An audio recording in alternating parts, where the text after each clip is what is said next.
So today we're going to talk about something in the ghost hunting community called residual hauntings. You guys might have heard about these things. You know, what they're talking about is there's some kind of imprint in the environment. When you go in, you can get this, psychic playback of events. It's not actually supposed to be ghosts. It's just something imprinted in the environment. Well, when you hear stuff like this, you got to understand there's a lot of different models. Which hypothesis are you talking about exactly? Are you talking about Myers' hypothesis? Maybe Tyrrell's? What about Barrett's? What about Roy's hypothesis on residual hauntings? Which one are you referring to? They're different. So in this episode, we're going to go over the different hypotheses.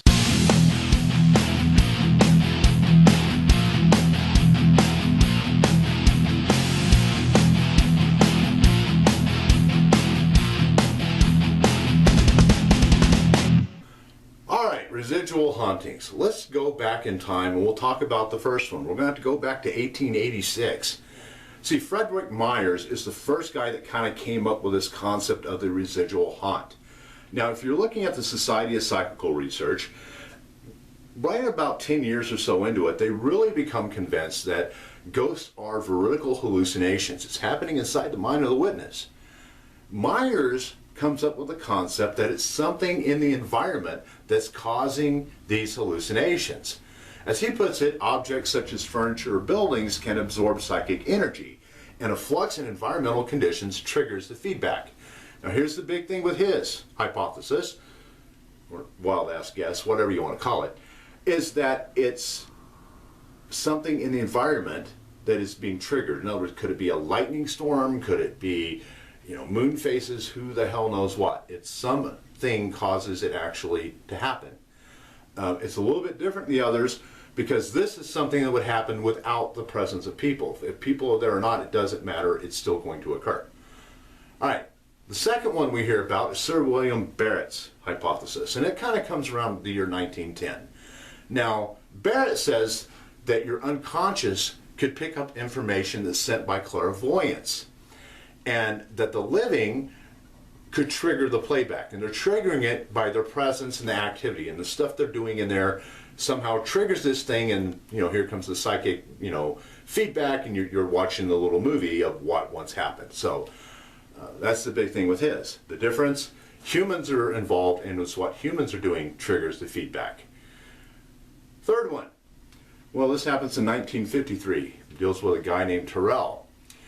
His ideology, or his hypothesis, kind of comes around and is called eventually the super ESP hypothesis. Now he is saying that the ESP, in his case, is generated by a discarnate agent. In other words, it's not the environment, but something inside of the environment that's making it happen. Now, modern day parapsychology kind of took this and ran with it, and what they're saying this disincarnate agency is another human mind. In other words, another human in there, they're emitting psi subconsciously that you pick up, and then you see, a little movie. All right, so it's a very big difference between everything else. Also, this would suggest that a medium or sensitive can witness this, but can witness the actual activity, but not so much regular people. You kind of have to be special to witness it.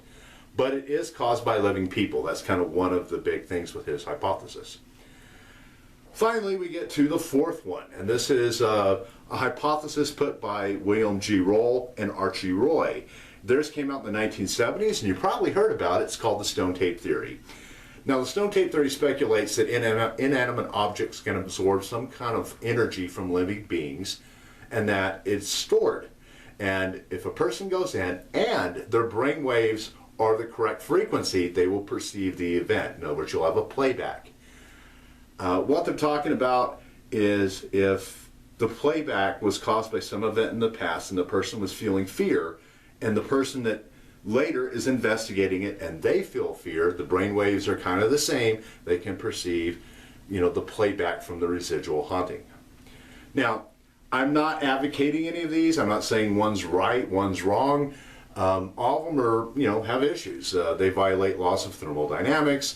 None have been really confirmed or tested to be accurate, but it's a good thing to know that there's more than one variant out there. You know, knowledge is kind of the key to power here. It's the key to knowing what the hell you're doing. And it's the key to being a badass. So, next time someone tells you, oh, I think we have a residual hypothesis, Johnson. You can ask them, oh, which hypothesis? Myers, Terrell, Roy, which one are you talking about? And there you go.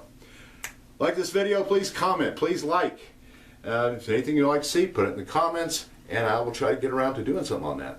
Till then, we'll talk to you later.